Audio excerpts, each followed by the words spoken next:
Welcome to Mega Wellness Summit. I am your host, Nikki Jencen. This topic is going to be something you may have never heard of before, or it's something that you're intrigued about but never actually thought about trying it yourself. My guest today is one of the most knowledgeable experts on fermenting and culturing your food. She will explain to us why culturing our food is so beneficial, how to start fermenting yourself, and what change you can expect to see in your health. We're speaking to Sarica Cernohous. She is a nationally certified practitioner of traditional Chinese medicine and Chinese herbal medicine, practicing Japanese-style acupuncture. She is a CEU provider for the NANP through her program, Fresh, Fun, and Flavorful in the Funky Kitchen, and is the author of The Funky Kitchen, one soccer mom's favorite traditional food techniques and recipes. Sarica teaches on the importance and the practice of traditional food methods. She is also a health coach for Metabolic Balance of Germany and is a chapter leader for the Weston A. Price Foundation. She resides in Arizona with her husband and her 2 children. Sarica, you are one of my most favorite people on the planet. Welcome, Sarica. Thank you so much for being on the call today. Hey, Nikki, I am so excited to talk with you. How are you? I am doing so great. Thank you. I always love connecting with you. So thank you, Nikki. That was a beautiful introduction. Goodness, it makes me wonder when that woman sleeps. Gosh. The whole introduction was a whole mouthful because we got so much going on. It is, you have such a wonderful background, and you're so knowledgeable. We've had many conversations, and every time I talk to you, I learn something new. So I'm really excited to be on this call today because I know that everybody listening will get something very valuable out of our conversation. Oh, I hope so. Thanks, Nikki. Yes, that's what this is all about, is just bringing these concepts out so folks can really start putting into play serious changes that are, here to raise their vitality and their life experience. So, no, I am just so pleased to be on this call with you today. This is fun. Yeah. Oh, good. And thanks for being a part of Mega Wellness Summit. This is one of the biggest things in my life, and I know that it's going to really change a lot of people's lives. And one thing that was a big change in my own life was learning how to culture and ferment foods. My first thing was get gluten out of my life, get sugar out of my life, start healing my gut. But what I learned kind of at the end is that, we need to start culturing. We need to go back to the basics. This is actually a basic technique, correct? Yeah, it really is a basic technique. That's a nice way to put it. And certainly the way that I mean that is that, we have to look at how it is that food was handled and preserved through antiquity. Refrigeration is pretty new on the scene, and there are lots of places around the world where until electricity came on the scene, the option of creating like an ice room, a real cool room was physically out of the picture. It just simply couldn't happen because, it would be too hot or too humid. There isn't a place where it could be cool enough to have a cooling chamber that way for food preservation's sake. And so what our ancestors did is they leaned on other preservation techniques, and that could be things like drying food out, where, we dehydrate foods. But another, and salt preservation is another. But in keeping with salt preservation is this practice of culturing and fermentation of foods. That is how people were able to keep nutrition happening year-round for themselves when maybe the crop was out of season. And so one terrific example of this is, of course, sauerkraut. I think a lot of folks are quite familiar with sauerkraut. But most people today know sauerkraut is something that comes in a jar or a can that is shelf-stable. They purchase it, in the non-refrigerated section of the grocery store. Right. And that's a very different form of sauerkraut than the traditional method of sauerkraut, which is actually created by the use of beneficial bacteria to help to preserve those foods that are in that kraut. And so when I say in that kraut, it actually, across the globe, there are many ways that people have preserved vegetable matter through the use of culturing and fermentation. And so, for instance, in Korea, kimchi is popular. In Germany, it's sauerkraut. In Northern Europe, up into England and whatnot, there are other types of pickles.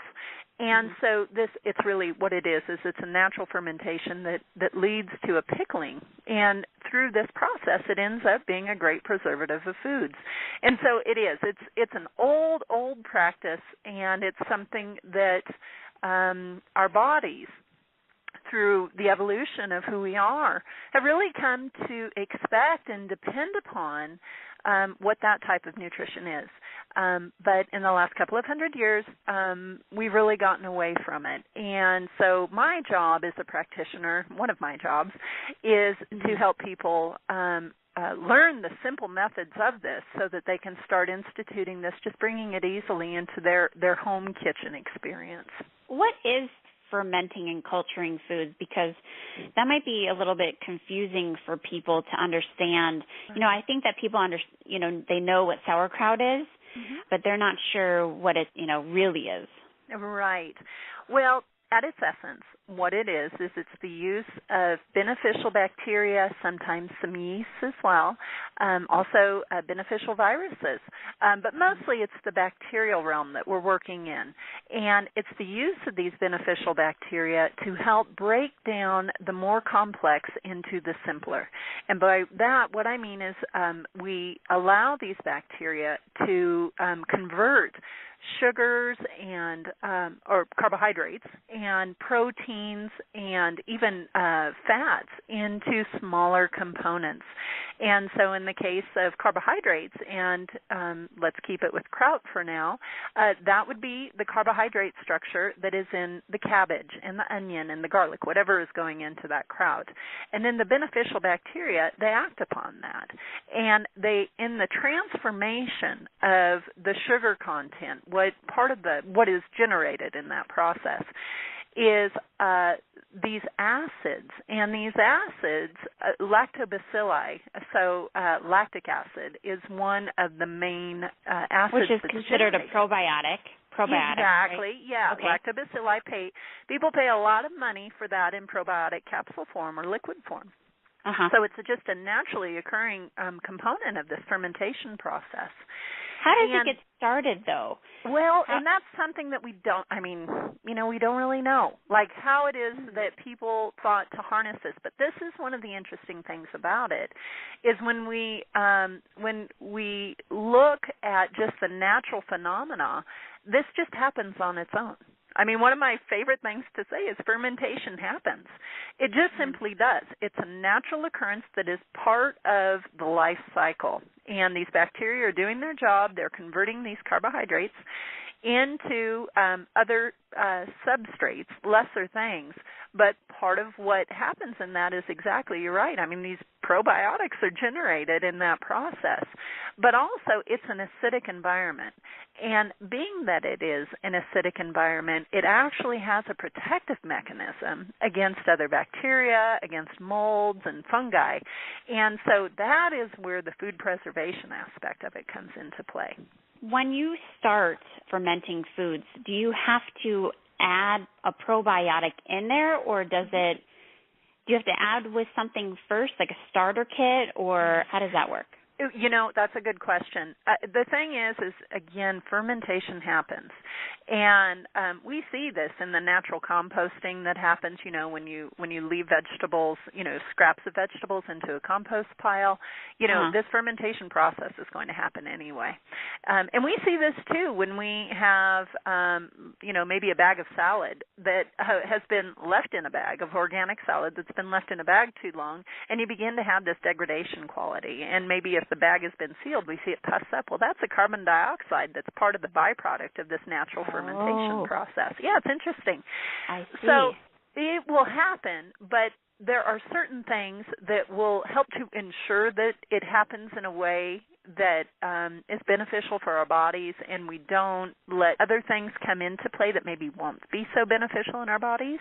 Okay. And so there are certain ways that we can affect this fermentation process to help guide it to the end result that we want, which is something that's going to benefit us in our health. And you're exactly right. Using a starter culture is certainly one way to kind of help direct that action. And actually, what that does is that takes a natural fermentation process and it gives it direction. And that's how we go from calling something fermentation to calling it culturing. Because what we're doing in that instance is we are directing traffic, if you will. We are adding specific cultures to a fermentation process to just help make sure that what we want to have happen is going to happen. And so one example of that is making yogurt.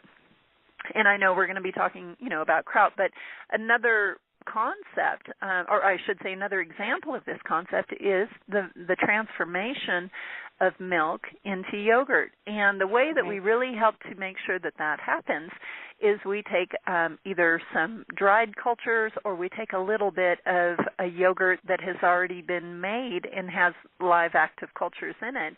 And we use that to help direct that traffic to make sure that the milk, when given the proper environment, is going into a yogurt rather than maybe just spoiling. And so it's a way that we can help with that. Another thing as relates to vegetables, for wanting to ferment vegetables, is also having salt available as part of the process. And in terms of like a weight amount of that, in terms of the total volume, it's about 2 to 3% salt to all the other ingredients. So that also helps to ensure that we're going into a proper fermentation / culturing cycle. And another thing that's really important, and it's something that we really do have to honor, is the fact that if we're working with vegetables, so much of the water that many of us have to work with is going to be chlorinated to help protect us from pathogenic bacteria. And the thing about that, though, is chlorination as well as chloramines. These are two anti-infective agents that are common in the water supply. Mm-hmm. They will also act against the beneficial bacteria. And so if someone is wanting to work with, raw vegetable matter and turn it into a ferment, it's important that those veggies be rinsed first in a non-chlorinated water. So a reverse like spring water? A spring water, exactly. That would all be great. And if a person really has no other options, even taking tap water and letting it sit, put a big lot of it into, a big soup pot or something, and allow that to sit overnight and let a lot of that chlorine and chloramine gas off out of that will be helpful. And so keeping chlorine out of the picture is also an important component. So using a starter culture, like you'd mentioned, using some salt, using also water that is non-chlorinated as we clean the veggies, all of these things really come together to help with that fermentation process. Okay. Now, you have some videos, and we'll have some explanations, some visuals to guide people to make sure that people know what it looks like to ferment foods. And you also, we'll get into this a little bit later on the call, you have a program that really gets into the nitty-gritty of all of this. So really excited to get into that. But I want to ask you, why should people do this? What are the health benefits of all of this? Great question. Again, I alluded to the fact that our bodies really have come to depend on this regular influx of beneficial bacteria. And this is the interesting thing. Because I practice natural medicine, and I just get an opportunity to work with really incredible practitioners and learn from them. And people who are the masterminds behind creating the most high-potency bioavailable probiotics in capsule form that you can get your hands on. Mm-hmm. And these people will be the first to say that even with the highest quality probiotics, we are we are doing only a portion of what a food-sourced probiotic can do for somebody, because we're putting in there very specific strains. We put in what we think is going to be helpful to help that to propagate within the gut, but we have no idea because the research just isn't there yet. And maybe, 1,000 years from now, we'll really understand every aspect of this. But for right now, we are at the beginning of really understanding all of the different cofactors and whatnot that go into making these different beneficial bacteria really active in our bodies. So what these folks say is, my gosh, you can take these probiotics in capsule form, but there's going to be a lot that isn't there that we just don't know about yet. Whereas if you are taking just a tablespoon or two of a naturally fermented sauerkraut or a homemade yogurt, what you're going to be getting is into the trillions of these beneficial bacteria, as well as the cofactors and the proper pH gradients and whatnot to help make that marriage happen within the food and how it behaves in your body. And so getting it in food form is what our bodies are expecting, and that's what they're needing. And again, as a natural health care practitioner, I, of course, see the fallout of people eating a standard American diet or even something that's considered better than the standard American diet, but isn't using the methods of traditional food preparation, which in my study, they're paramount. And so when we talk about fermentation, of course, I think most people do think, oh, good, that's a good source of probiotics, and that's great. Spot on, absolutely. I mean, there's no question about that. However, I go deeper with it than simply, okay, now we're bringing in some probiotics. The other thing that, and quite honestly, I think every bit as important, is a concept called predigestion. And what predigestion is when we lean on different methods to actually prepare that food so that it's more bioavailable for our body. And so when I ferment, and I teach people to ferment in culture, what I'm thinking is, yes, you're going to be getting, when you're eating that food, you can be getting a tremendous amount of probiotics, live enzymes, all terrific things. But I'm also, which is, we haven't even talked about that yet, but the other part of it is that we are breaking down the components of whatever that food is that has been fermented or cultured, and we are taking more complex structures and we are making them into smaller components that are easier on our digestion, that allow us to put those basic nutrients to use more easily in our bodies while easing the strain on the digestive tract. And when we do that, we end up with more vitality because we're not having to put as much energy into breaking something down. So to me, that is every bit as important as these concepts related to probiotics. Okay. Now, everybody should be doing this. So even if you don't have tummy issues, you should be getting in, you should just be supporting your gut flora. Is this correct? Absolutely. Yeah. Okay. It's an interesting thing. I don't know if you're familiar with the Human Genome Project and if the listeners are familiar with this, but the Human Genome Project was this huge study that was done looking at our DNA. And it went on for many years, and the researchers were really expecting, oh, my goodness gracious, we're going to, just show how amazing the DNA structure is of the human and how we got to be this evolved being and so on and so forth. Well, there was a huge disappointment because what ended up being found was from a genetic perspective, we're not a whole lot different than maybe a lab rat or a fruit fly. Okay, and so that definitely leaves one scratching one's head because when you look at what the human does compared to a fruit fly and what we look like and so on and so forth, our capacity, it begs the question, well, then why? How can that be if the genetic material is so similar? And so the researchers went back to the drawing board. And what they began to look at was the role of these bacteria And now they're also starting to look at beneficial virus and also looking at yeast and other things that I think a lot of people think, oh, my goodness gracious, we need to keep bacteria at bay. We need to keep, these other critters at bay. Well, in fact, what the researchers found in the Human Genome Project as a fallout of that is that the number of bacteria in and on our bodies outnumber the genetic material to our cells about 10 to 1. And so what that means is that these bacteria truly are, you have to ask the question, who's running the ship? Right. I mean, you really do. Yeah. And as a result of that, we need to create environments that keep these healthy bacteria very, very happy. Right. And so one of the ways of doing that is always bringing new friends to the pool party, if you will.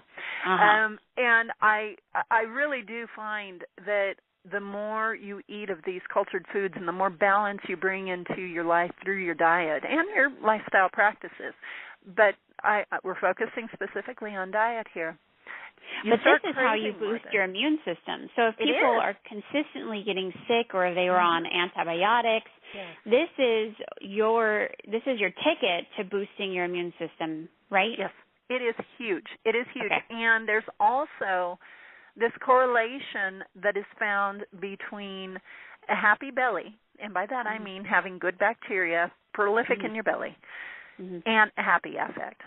And by that I mean a happy outlook on life, a good outlook on life. Also, of course, a happy immune system, a happy hormonal system where we are in balance, with where we are in our natural cycles. So the impact of this is so far-reaching. And so you're exactly right. Immunity is a huge, huge part of it. I mean, who feels well when they don't feel well? You just simply don't. Well, and you can't really live you can't live a vivacious life when you're sick all the time. Right. And you're always concerned about the other shoe dropping. Oh, I can't go here and I can't do that because, oh, goodness, I might get sick. It is such a limiting life experience in so many ways. It is incredible to me the potential that a person can have in their vitality when they've got a good root that they're working with.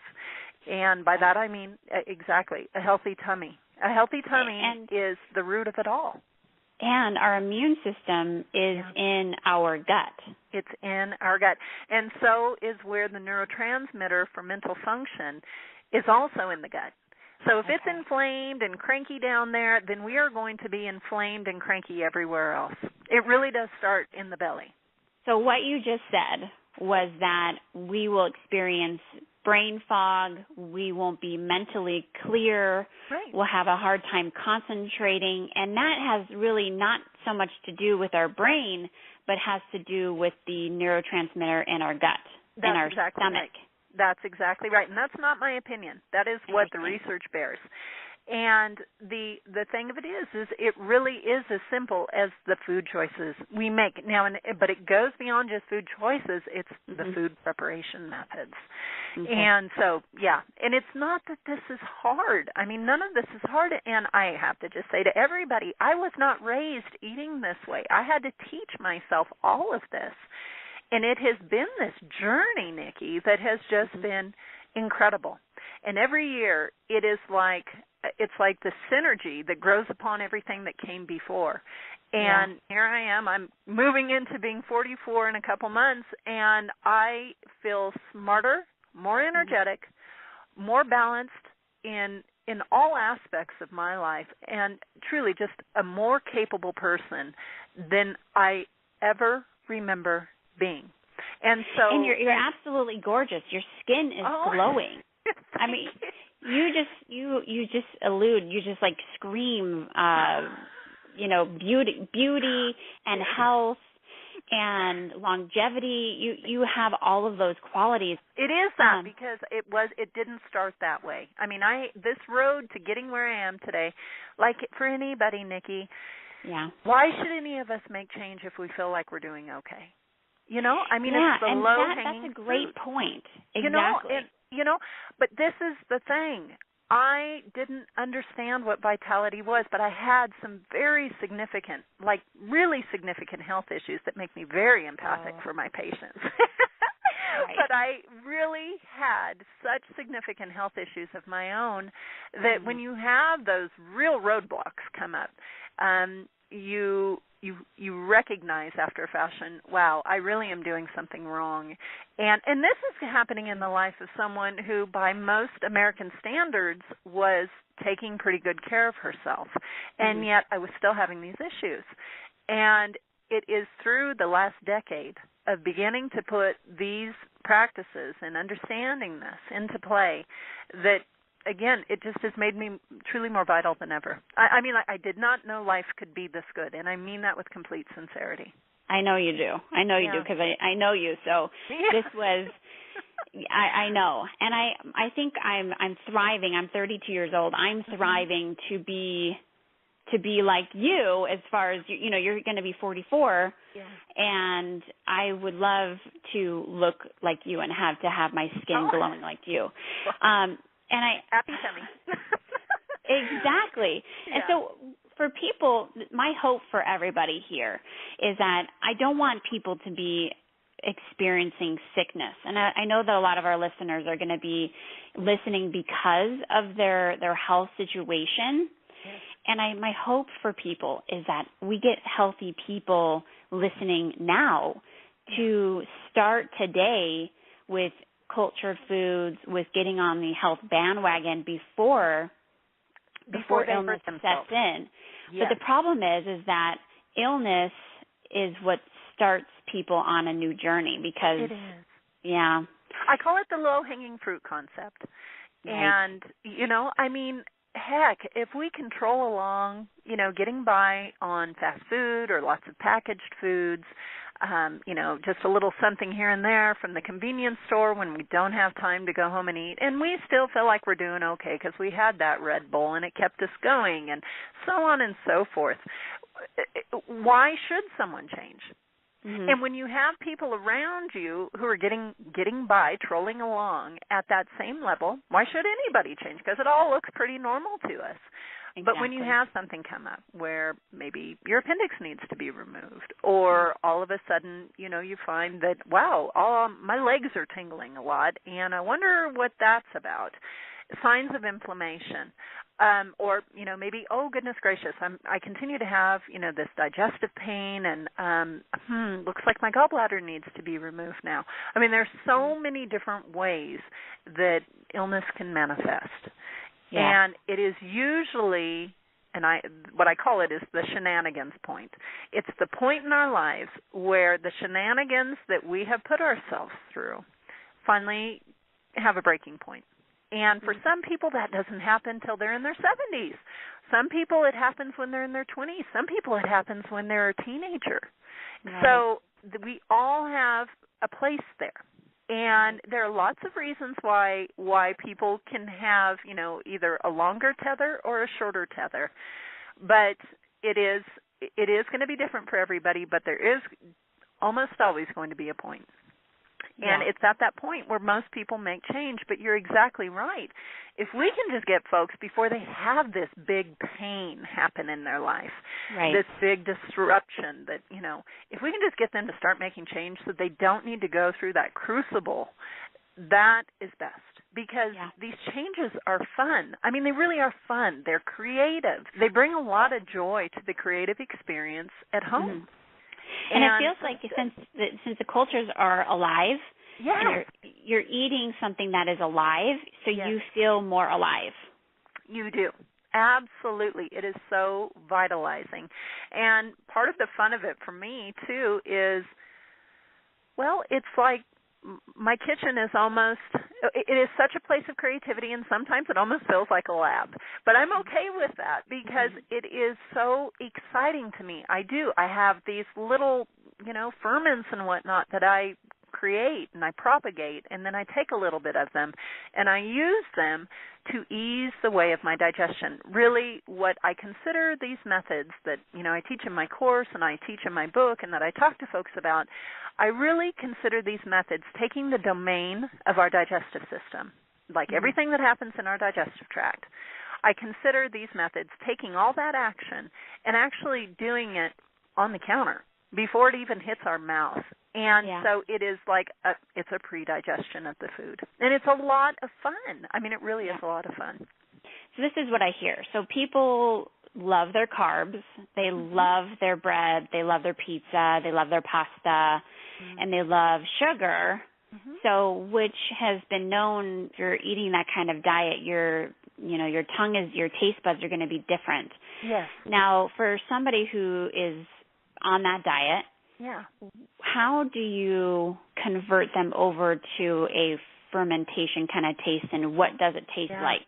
It takes time, and you have to be patient with yourself.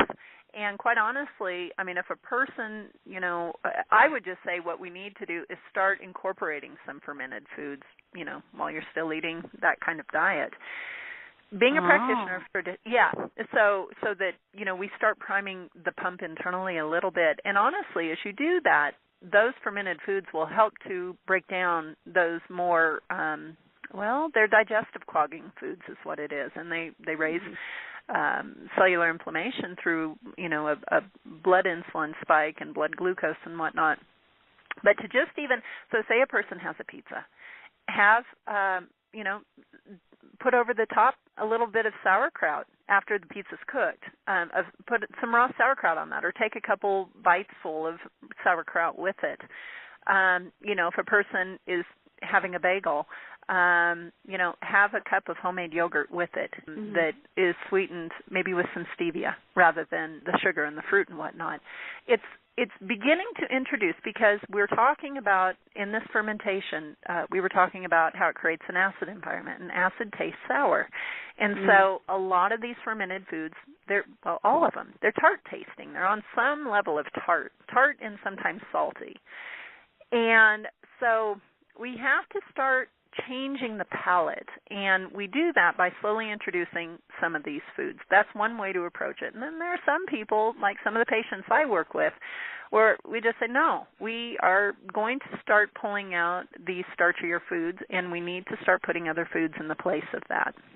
And we go at it a little bit harder than, adding these things. But being a practitioner of traditional Chinese medicine like I am, one of the ways that we learn about the state of our patient is we ask them what their food cravings are, like what flavor profiles do they find that they really reach for a lot. And it's very interesting. I've been practicing for some time now, and I've been asking this question of people for a lot of years. And in America, people who've been raised in America, the two flavors that people tend to reach for are generally first sweet and second salty.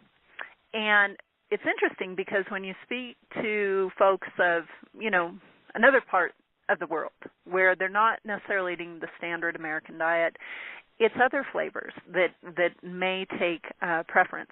And so the other flavors, just so folks know, are bitter and spicy and sour. And so it's been very interesting because personally, when I began this journey, my two flavors would have been sugar and salt. And now that I'm on I'm further along in this journey, the flavors that I tend to reach for are sour, salty. I really like bitter. And sugar plays a very small part in what I'm doing, but there's a reason for all of this. There's a reason people are reaching for the sweet flavor and the salty flavor. And when it comes to sweet, what it is we're hardwired to know that sweet means energy. And so people are tapped out. They're tired. And what they're looking for is a quick up. And so they are reaching for these starchier, sweeter foods because they're looking for that quick up. But as they do that, what ends up happening is they raise their blood sugar, and then their blood sugar comes crashing down. And so then they need more sweet foods to help raise it up again. And it becomes this really vicious roller coaster cycle of never feeling truly your own innate energy production. And the salt is there also because of salt is representative of the need for more adrenal support. So when we're really wanting to have a lot of salt in our foods, that's a big marker in Chinese medicine that a person's really looking for some adrenal support. So your adrenals do what for you? Well, in our adrenals, our adrenals really are the root note to the energy of our body. And it is from the adrenals that we have this ability for, a long burning energy, hopefully.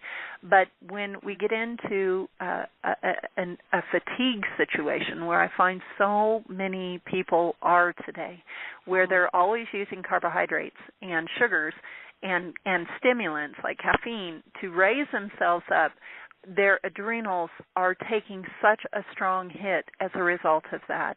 And so what I see in my practice, and as I research this, is that it is just such a common occurrence for people to be in some level of what is termed adrenal fatigue or even adrenal burnout.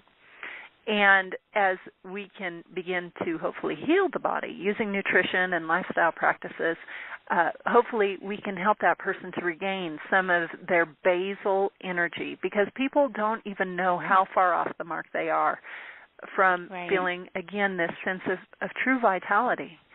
And so from a flavor perspective, when I begin to see my patients really reaching for more savory foods rather than more sweet foods, and that being their real proclivity, the thing that they really want to do, then I know we are really on the path of them feeling truly healthy, truly vital. So from a flavor perspective, sour and salt, but specifically sour, those are the flavors that are more forward front in the flavor profile related to these fermented foods. Gotcha. Wow, yeah, that was an aha moment for me. Was it? Yeah, absolutely. I think that was very helpful. Not only, I bet, for our listeners, but definitely for me. Now, I have a question. Mm-hmm. You have 2 children like I do. Uh-huh. And do your kids eat fermented foods? They do. You know what? My kids eat some fermented foods, but what my kids eat all the time is pre-digested foods. And so what that means is all the food that I prepare for them at home, and it truly is rare that we go out to eat or anything like that, and for a host of reasons. But what my kids eat are pre-digested foods. And so, for instance, my children, breakfast time, we have oatmeal as part of the breakfast. But it's not just oatmeal that I make up that morning. It's oatmeal that I have allowed to go through a mild fermentation process so that the carbohydrate structure is not as complex and it is easier for their bodies to put to use. And then what I will do with that oatmeal is I put grass-fed butter on it, a lot of it, to help support their adrenal function and give them a long-burning energy for the morning. And then they'll have a couple of pastured eggs with that we've cooked in, either clarified butter or coconut oil or even pastured lard, which may seem like a strange concept to some of the listeners, but that's actually a very healthy fat when it comes from a healthy animal. Mm-hmm. And that's generally how they start their day. And that's just one example of one of the pre-digestion techniques that we use. And so with the kids, any bread that I make the bread, that I use for their sandwiches for lunch is, again, it's a long sourdough process that I do with that's pre-digesting the more complex carbohydrate in the grain that I'm fermenting. And it's turning it in, it's taking the more complex protein structures, fat structures, and carbohydrate structures and making them easier and more bioavailable for their bodies to put to use. And so for my kids, they eat things like beans and grains, even gluten-bearing grains, but everything is fermented first. And so it's gone through this pre-digestion technique.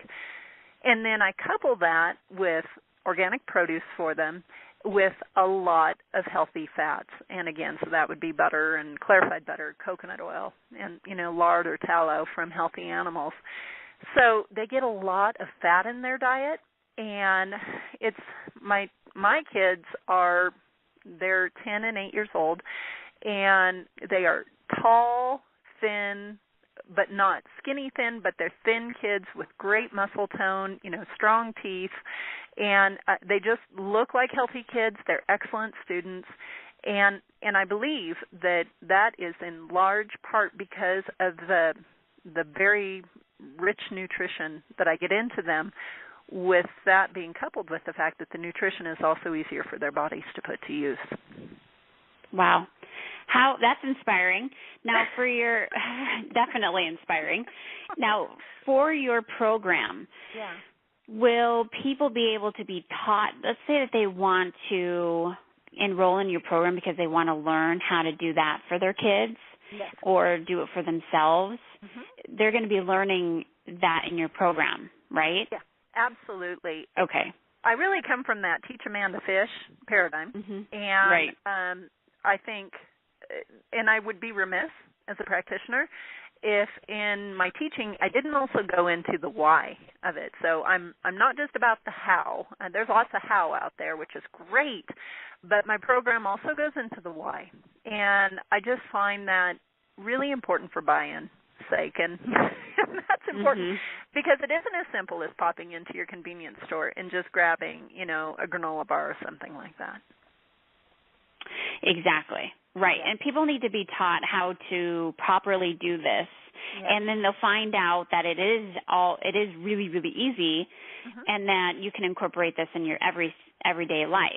Yes. So you gave us a link, because this is really cool and very, very nice of you, that for anybody who is with Mega Wellness Summit, you're going to have a free gift, and then we have a URL specially for all of our Mega Wellness Summit listeners. And, you have that link, right? This is something that you're going to be doing. I'm so excited. Yes. Oh, good. This stuff is transformational, so I'm so excited too. And, honestly, I know that some of these concepts, I'm saying these crazy words like predigestion and all this stuff, it sounds a little kooky, but it truly is simple. It is simple, but it does require kind of rethinking how you do things, and I call it taking care of the future you. So, for instance, if I want some quinoa, I'm thinking about it today, and I'm starting the preparation of it today, and tomorrow is when we'll enjoy it. And so a lot of these methods are about allowing this predigestion period of time to happen, but it does not require anything extra from the person doing it. In fact, it actually makes the cooking time shorter. And so it's easy, but it is kind of a new approach to how you take care of yourself with your food.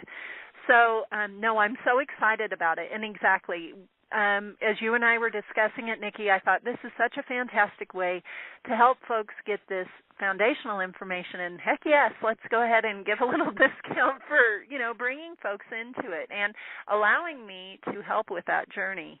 To me, it is about the biggest thing I can offer to people. Yeah, absolutely. And I know that just with my own journey, fermenting and culturing foods, I have had a great beneficial qualities that have not only happened with my health, but with my thought process, and just bringing in more, gratitude in my life. It just feels like the food really does give you a sense of gratitude and life. It's so weird and bizarre to think of food that way. I know. But you just have to experience it for yourself. So if your program does go into all of that and how to do this and easily put this into your lifestyle, people will be able to get so much benefit out of this every single day and really learn that this is going to change their life. Absolutely. And it's interesting. We happen to do this call on a week when I'm doing a lot of research around mental health and the role of diet in that, because I'm going to be teaching some other healthcare practitioners about this. And it gives me, of course, the opportunity and the reason to really start looking at other articles around this. And it isn't just what you're thinking, you're feeling, Nikki. I mean, the research absolutely bears it out that these nutritional changes, there are scientific reasons for them. And so you're spot on. What you're feeling is absolutely what's happening in your body. And there is no reason at all that shouldn't be available to every person who's listening to this program and beyond. Absolutely. Mm-hmm. If it happened to me, it will happen to everybody. And if it happened to you, it will happen to everybody. It'll happen to everybody. Why am I any different? Believe me, from my upbringing of having a lot of fast food, quite a lot of ice cream, a lot of starches and sugars, and really kind of a standard American diet, to being where I am today and raising my kids the way I am today, this is totally within the scope of practice of anybody. Yeah. Wow. So what is that URL so people can quickly find you? Absolutely. What it is it's funkykitchenfresh.com and then /summit. And we need everything to be lowercase. It is case sensitive. And so it's, again, funkykitchenfresh.com /summit. And that'll bring folks to an information page about my program and can then give them the opportunity to purchase the program and, join in this journey with me. One of the things that I do for folks when they do join onto the program is on the members page that they will get once they purchase the program, they'll have a link to my Facebook information that will allow them to join this ongoing group that we have in relation to this, where it's not just me, but any other members who are part of this journey. We all chime in on what someone has going on specifically in their kitchen, and questions that they have in relation to the coursework. And so it allows this very vibrant interaction to occur where it's not just static information. It's a conversation that and with pictures, and sometimes I'll post videos up there, but I have also lots of YouTube videos on the members page related to, what to see, what to hear when they're going through these processes, because that's very helpful. And it is, and then absolutely. I'm available too. Yeah, and that's the other thing too. I mean, oh, Nikki, God bless everybody. We threw a lot at everyone today. And, even beyond what we've talked about, I mean, if folks have any questions, I mean, they certainly can email me. Okay. Yeah, and if folks want to do that, get ready, because my name is a tough one to spell. It's Sarica, which is Sarica at naturallylivingtoday.com, and that's, of course, all one long word. So it's Sarica at naturallylivingtoday.com. That's my email address. If there are any questions about the program or anything. And if anybody has any questions about all of this, that you can email me as well, Nikki at NikkiJencen.com, and I will put you in touch with Sarica, and we can come up with something awesome for you to get you on your fermenting, culturing journey. Yes. Sarica, you're such a pleasure. Thank you so much for not only being a part of the summit, but for just completely bearing your heart and just letting everybody know that this is possible for everybody to do, and we got to get people on that health path and changing their life. Yes. Oh, thank you. And thank you so much for this platform to help share this information. It's so deeply appreciated. Oh, of course, of course. Well, go on. Have yourself a very blessed day, and I will talk to you soon. Thank you so much. Thanks so much, Nikki, and thanks, everybody, for listening. I look forward to hearing from you. Take care, Nikki. Take care. Bye-bye. All right, bye-bye.